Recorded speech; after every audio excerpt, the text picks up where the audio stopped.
एक गांव में शिवम नाम का एक दूध वाला रहता था। उसके पास 2 भैंसें थी। वो हर सुबह उनका दूध निकालता और पूरे गांव में घूमकर बेचा करता था। शिवम का रोजाना का एक नियम था। दूध बेचने के बाद उसके पास जो भी दूध बचता था उसे शिवम रास्ते में शिव जी के मंदिर में शिवलिंग पर चढ़ा देता था। उसका दोस्त मंगल रोजाना उसे ऐसा करते देखता था। एक दिन, शिवम, तू इतनी मेहनत से पूरे गांव में दूध बेचता है और जो दूध बच जाता है उसे तू शिव मंदिर में चढ़ा देता है।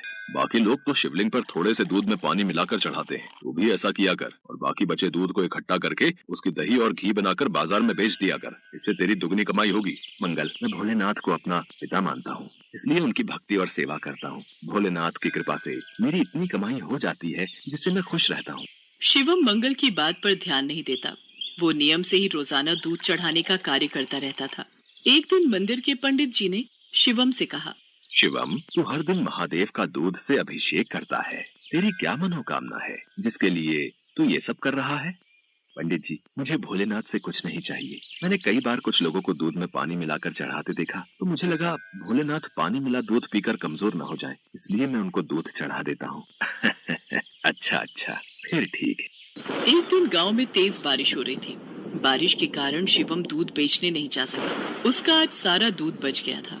उसने सोचा, आज इतना दूध बच गया है, मैं इसे शिवलिंग पर चढ़ा आता हूँ। शिवम, ये दूध तो बहुत सारा है, ये तो बहकर खराब हो जाएगा। तो फिर मैं इस दूध का क्या करूँ? पंडित जी, मैं ये दूध घर वापस भी नहीं ले जा सकता और ऐसे तो ये दूध खराब हो जाएगा। तुम एक काम क्यों नहीं करते? तुम इस सारे दूध की खीर बनाकर भोलेनाथ को भोग लगाकर गांव में खीर का प्रसाद बांट दो, इससे तुम्हें पुण्य मिलेगा। पंडित जी, ये तो आपने बहुत अच्छा विचार बताया है। मैं अभी जाकर बाजार से खीर का सामान लेकर आता हूँ। शिवम को पंडित जी की बात अच्छी लगी और वो बाजार से खीर बनाने का सामान ले आया। शिवम ने खीर बनाकर भगवान शंकर को भोग लगाया और सारे गांव में खीर का प्रसाद बांटा।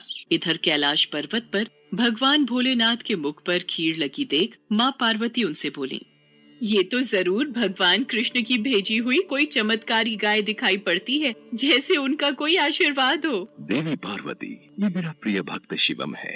इसकी निश्चल भक्ति ने मेरा मन जीत लिया है। ये मुझे अपना पिता मानकर मुझे प्रतिदिन दूध और खीर का भोग लगाता है। ये मेरी चिंता करता है और मुझे बिना पानी मिला दूध चढ़ाता है। मेरे भोले भाले भक्त की भावना देखो, ये समझता है कहीं मैं पानी मिला दूध पीने से कमजोर न हो जाऊं, इसलिए ये दूध से अभिषेक करता है। प्रभु, फिर तो अपने इस भक्त पर कृपा करने के लिए हमें इसकी परीक्षा लेनी चाहिए। तो देर किस बात की देवी पार्वती, हम अभी पृथ्वी पर चलते हैं और अपने भक्त शिवम की परीक्षा लेते हैं। भगवान शिव और देवी पार्वती ने सेठ सेठानी का भेष बना लिया और शिवम के घर पहुंच गए। नमस्ते जी, कहिए आपको मेरे से क्या काम है? हमने तुम्हारे बारे में बहुत सुना है। तुम बहुत ताजा और शुद्ध दूध बेचते हो, इसलिए हम तुमसे दूध खरीदना चाहते हैं। तुम रोजाना अपना सारा दूध हमें बेच दिया करो। हम हर दिन तुम्हारा सारा दूध खरीदेंगे और तुम्हें दूध बेचने के लिए पूरे गांव में भागना भी नहीं पड़ेगा। हमारे लोग यहीं से दूध ले जाएंगे और पैसे तुम्हें दे देंगे। मैं आपको सारा दूध नहीं दे सकता। मेरी भैंसें जितना दूध देंगी उसमें से थोड़ा दूध मैं भोलेनाथ के अभिषेक और खीर के प्रसाद के लिए रखूंगा। पर हमें तो रोजाना बहुत दूध चाहिए। तुम सारा दूध दे दो, भले ही दाम 4 गुना ले लो, तुम्हारी अच्छी कमाई हो जाएगी।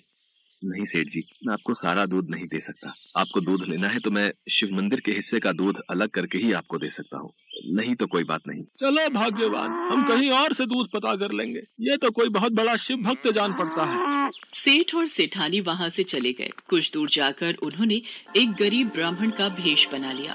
देवी पार्वती, अब हमें अपने भक्त की परीक्षा किसी और तरह लेनी होगी।